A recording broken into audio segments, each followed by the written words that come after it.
नमस्कार साथियों, धार्मिक में आपका स्वागत है। मैं हूं कमांडर जगबीर सिंह। साथियों, पिछले अंक में आपने महाराष्ट्र और झारखंड का विश्लेषण सुना, वैसा रिजल्ट क्या आया आपने समझा। अब उत्तर प्रदेश की ओर लेके चलते हैं। 9 सीटों के लिए उपचुनाव हुआ था। मैंडेट आपने देखा और सभी यही चाहते थे और सभी को पता था ऐसा ही आएगा। ऐसा क्यों आया, थोड़ा सा एनालिसिस आपके ऊपर थोड़ा हाईलाइट करता हूँ, प्रकाश डालता हूँ। तो थोड़ा पीछे लेके चलेंगे आपको 1989 के वर्ष में, जहाँ पर जनता दल की विजय हुई थी, कांग्रेस की हार हुई थी। बीपी सिंह जो प्राइम मिनिस्टर बने थे भारत के उस समय पे, बफोर्स केस लेकर के ले आए थे कुछ, तो उस वजह से कांग्रेस की हार हुई थी। चौधरी अजीत सिंह को मुख्यमंत्री पद के लिए और श्री मुलायम सिंह जी को उप मुख्यमंत्री के लिए नॉमिनेशन हुआ था, जो डिसाइड किया था। ताजपोशी की पूरी तैयारी हो गई थी, लेकिन षड्यंत्र के तहत चौधरी अजीत सिंह जी को मुख्यमंत्री नहीं बनने दिया गया। मेन कंस्पिरेटर तो मुलायम सिंह जी ही थे, लेकिन पीछे से कांग्रेस का जरूर षड्यंत्र में शामिल होना था, क्योंकि कांग्रेस नहीं चाहती थी अगर चौधरी अजीत सिंह वहाँ पे मुख्यमंत्री बनते हैं तो दोबारा से कोई चौधरी चरण सिंह न पैदा हो जाए, क्योंकि चौधरी चरण सिंह जो तहसील पे जाते थे, थानों पर जाते थे किसान बन करके, और देखते थे भ्रष्टाचार किस तरह से है, किस तरह से किसानों का शोषण हो रहा है। उन्होंने जमींदारी सिस्टम को भी ख़त्म करके किसानों को मालिकाना हक दिलाया था ज़मीन का। तो बहुत ही वो जुझारू नेता थे, और किसानों की मसीहा ऐसे ही नहीं कहे जाते हैं। तो वो उनको भय था कांग्रेस को कि अगर ये उत्तर प्रदेश एक वैसा राज्य है कि जहाँ के जो केंद्र का रास्ता उत्तर प्रदेश होके जाता है, और चौधरी अजीत सिंह अगर चीफ मिनिस्टर बन गए तो फिर आगे को कांग्रेस को खतरा हो जाएगा दिल्ली में, तो इसलिए उनको रोक दिया गया। लेकिन साथ ही बड़ा दुर्भाग्य कि जब मुलायम सिंह चीफ मिनिस्टर बने, पेशे से वो शिक्षक थे, लेकिन उनके आने के बाद में शिक्षा व्यवस्था पूरी तरह से ध्वस्त हो गई, चरमरा गई। कानून व्यवस्था भी बुरी तरह से चरमरा गई वहाँ की, और एक नया ही मोड़ लिया वहाँ की राजनीति ने। साथियों, आप स्क्रीन पर देख रहे हैं मुख्यमंत्री पद के लिए जो चौधरी अजीत सिंह थे और उप मुख्यमंत्री जो मुलायम सिंह जी। लेकिन यहाँ से अब आगे चलते हैं।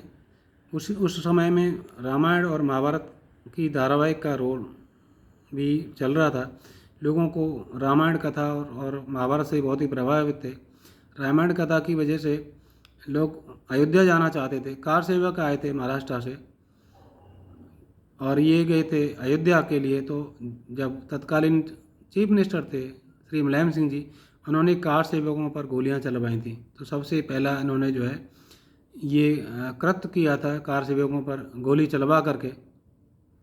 और इनके समय पे फिर रामायण और महाभारत जैसी जो चीज़ें हैं इनको कुदृष्टि से देखने लगे। 5000 वर्ष पुराना इनका जो इतिहास था, चीर हरण जैसे जो द्रौपदी की लाज बचाना, गऊ पालन करना, अब यहाँ पे गऊओं से भी थोड़ा दूर हटते चले गए और चीर हरण जैसी घटनाएं इनके कार्यकाल में होने लगी। इनके यहाँ पे अगर कोई किसी का नाम राम गोपाल भी हो, न उनमें राम के लक्षण मिलेंगे न गोपाल के। इस तरह से इतिहास ही बदल गया। अब साथियों, आप सामने देख रहे हैं यदुवंशियों का 1989-90 का जो इतिहास है वो टोटल बदल चुका है। मुगली घुटी का इनका थोड़ा सा असर हो गया है यहाँ पे। और यहाँ पे देख सकते हैं कि कभी मुलायम से मिलाते थे हाथ, आज भूखे मर रहे हैं अतीक के कुत्ते। तो ये अतीक अहमद से हाथ मिला रहे हैं, कुत्ते से हाथ मिला रहे हैं मुलायम सिंह जी। ये एम और बाई हो गया है यहाँ पे। और ये जब एम देखो तो ये अगर ये स्ट्रक्चर देख रहे हैं तो ये एम बन गया, और ये पीछे की जो पूंछ है वो वाई बन गई। ये दशा हो गई। लेकिन एम और वाई का गठबंधन में थोड़ा गुटी का असर में थे, उनके ऊपर भी असर आने लगा। तो 1995 में गेस्ट हाउस कांड जैसी भी घटना हुई, जो कि बहुत ही शर्मनाक थी दलितों के लिए, जो कि गठबंधन में थे, उनको समर्थन दे रखा था, लेकिन उनके साथ ही जो है अलग तरह की घटना हुई। और वहाँ से बाहुबली कल्चर भी हुआ, और वहाँ पे उन्होंने और भी था कि घोटाले भी होने लगे थे पुलिस व्यवस्था में। जाटों को आगे आने से रोकना, जाटों को हर हालत में रोकना और यादवों को आगे बढ़ाना, एक बहुत ही एक अलग तरह की राजनीति होने लगी थी। अभी आपको बाहुबली कल्चर वहाँ पे कैसा पैदा हुआ था उनके राज्य में, थोड़ा सा वो दिखाते हैं। Hello friends, I'm Gaurav Arya and you're watching GAP, the Gaurav Arya podcast. As usual, we have a very special guest today, Dr. Vikram Singh, former DGP of UP Police and now Chancellor, Noida International University. So, Jai Hind and a very warm welcome, sir. नमस्कार major Gaurav साहब, मेरी खुशकिस्मती है. I am so lucky and fortunate to be in this wonderful show with you. Thank you. Sir, our honor and privilege to host you, sir. Thank you, sir. मैं उत्तर प्रदेश में रह रहा हूँ, sir. I've been living in UP continuously since 1999, sir, ever since I left the army.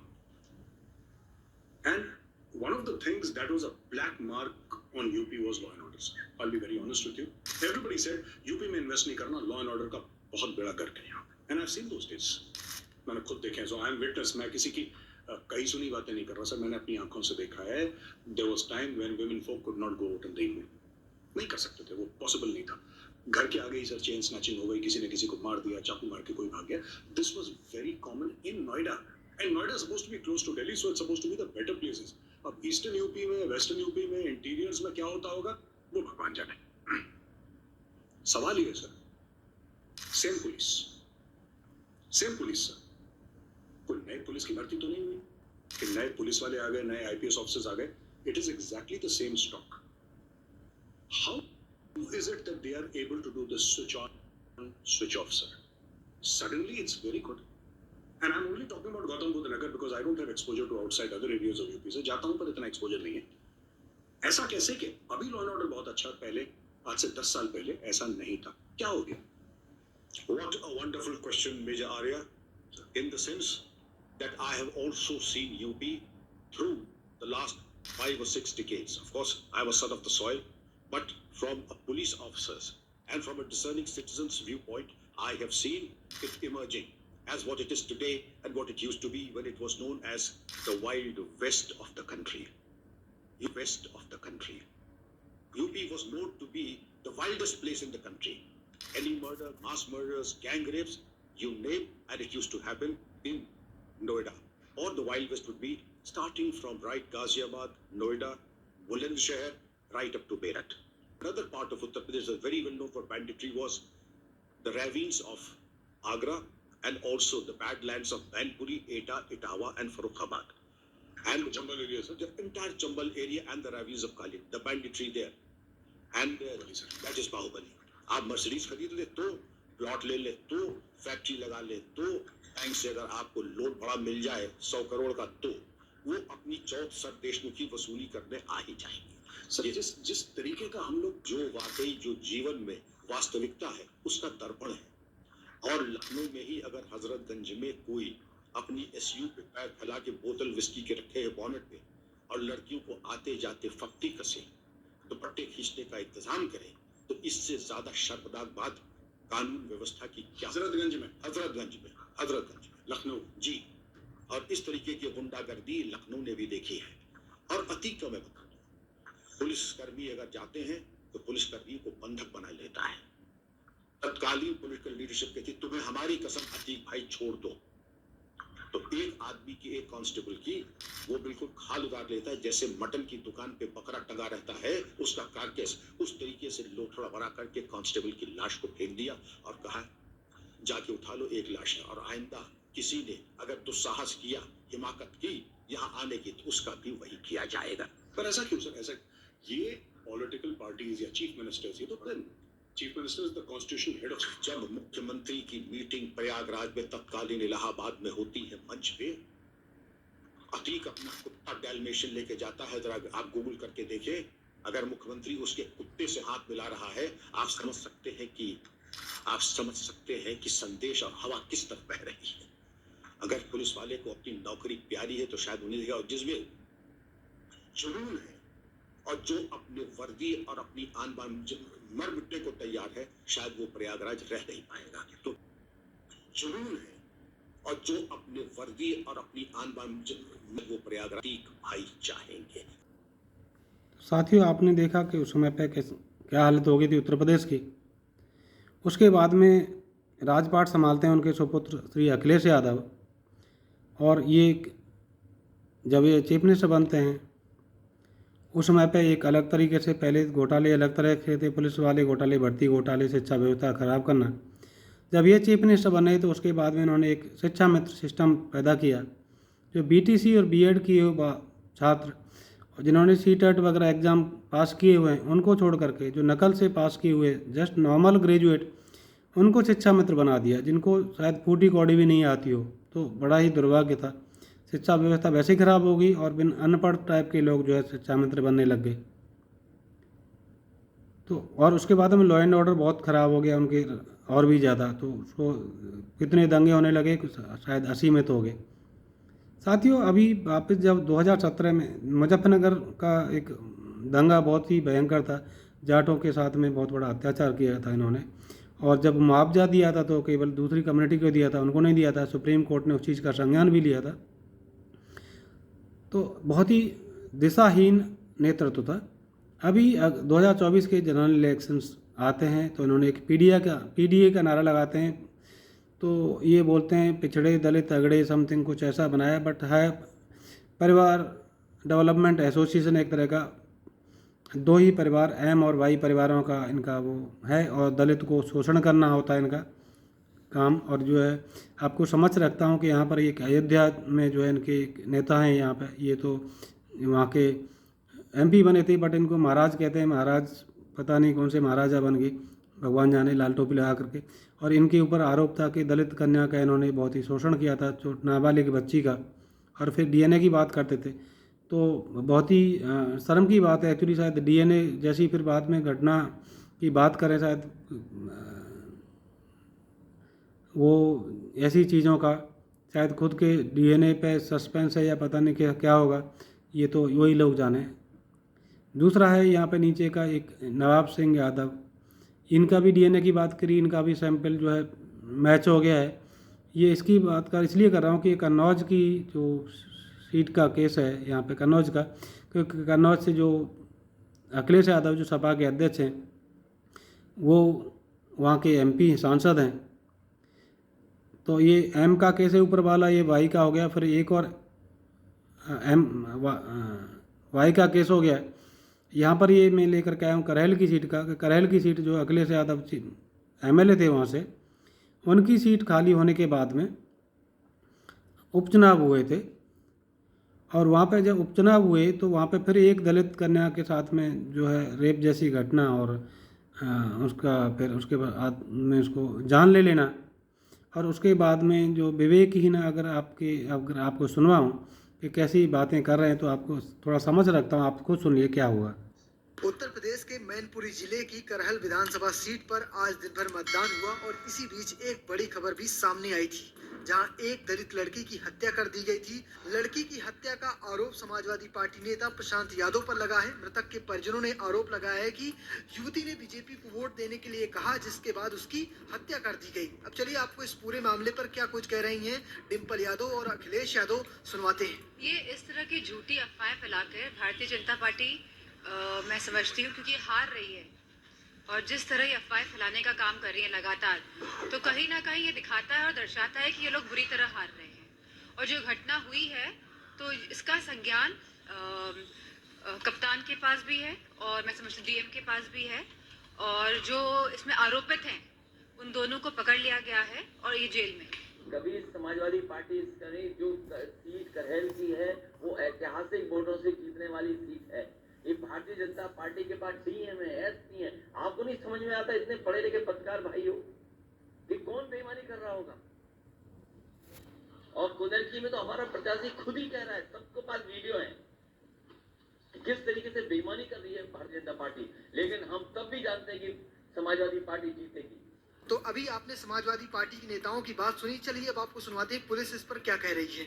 देखिए, कल रात को एक 23 वर्षीय युवती कस्बा करहल से गाय भोजन जाने के संबंध में पुलिस को सूचना प्राप्त हुई थी, जिसमें पुलिस तत्काल सक्रिय हुई।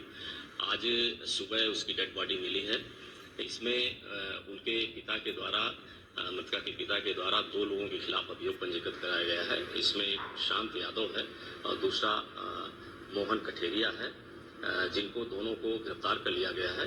उनके माता पिता द्वारा ये बयान दिया गया है कि भाजपा को वोट देने से रोकने के कारण उसकी लड़की की हत्या की गई है, जिसमें विवेचना में शामिल करके अग्रिम विधिक कार्रवाई की जा रही है। तो साथियों, ये देखा आपने समाजवादी पार्टी, जिसका इतिहास और कृत्य और कैसी भाषा बोलते हैं। दूसरी तरफ उत्तर प्रदेश के यशस्वी मुख्यमंत्री योगी आदित्यनाथ जी, गौ पालक, गौ से प्यार करने वाले, गोरखनाथ मठ के मठाधीश और बहुत ही लोकप्रिय नेता, पूरे भारतवर्ष में सबसे ज़्यादा पसंद किए जाने वाले जो नेता हैं आज के समय में, वो बीजेपी का नेतृत्व कर रहे थे उत्तर प्रदेश से। और आपको करहल की सीट, कुंदरगी की सीट के बारे में जो इन्होंने चर्चा की थी अखिलेश जी ने, तो कुंदरगी के जो लोग क्या कह रहे हैं अखिलेश जी के बारे में, वो आपको सुनवाता हूँ। सुनना चाह रहे हो तो पहली बात तो यह है कि वो अखिलेश जी बैठे हैं, वो कान खोल के सुन लें कि उन्हें तुरक समाज के अलावा कोई नहीं जीतता, जबकि यहाँ 70,000 शेख है और 35,000 तुरक है। टिकट बार बार उन्हें। दूसरी बात यह है कि रामवीर सिंह और हम में कोई फर्क नहीं है। शेख ज्यादा जितने हैं वो ठाकुरों में कन्वर्ट हुए हैं। ठाकुर रामवीर सिंह तो हम ठाकुर और हम शेख क्या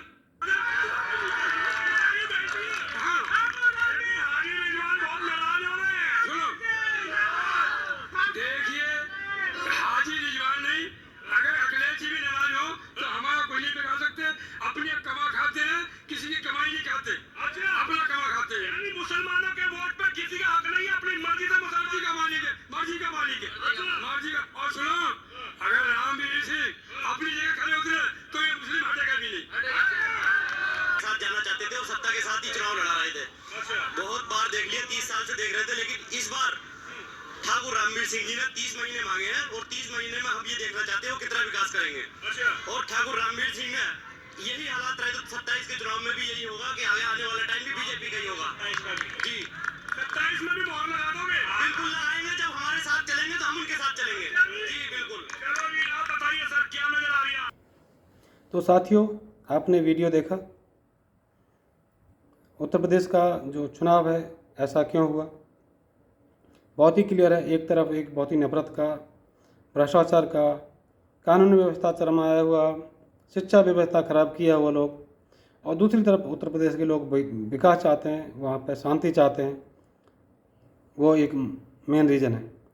और आपने एक चीज़ और महसूस की होगी कि यहाँ पे दलित के ऊपर जो उत्पीड़न हो रहा है एम और वाई का, एक नए दलित नेता आए हैं नीला गमछा लेकर के, वो वहाँ पर किसी पे भी दलितों को बचाने के लिए, संरक्षण देने के लिए कहीं पे भी नहीं जाते। तो साथियों, मुझे उत्तर प्रदेश के वासियों से उम्मीद है जो अन्य दलों, एक तो दल गुलामी ना करें, और स्पेशली जो जाट हैं, गुर्जर हैं, राजपूत हैं और भी अगड़ी जाति हैं, दलितों को प्रॉपर सम्मान दिलाएं, उनका संरक्षण कराएं। ऐसे तरह की कृत्य घटनाएं दलितों के लिए बहुत ही अशोभनीय हैं और बहुत ही निंदनीय हैं।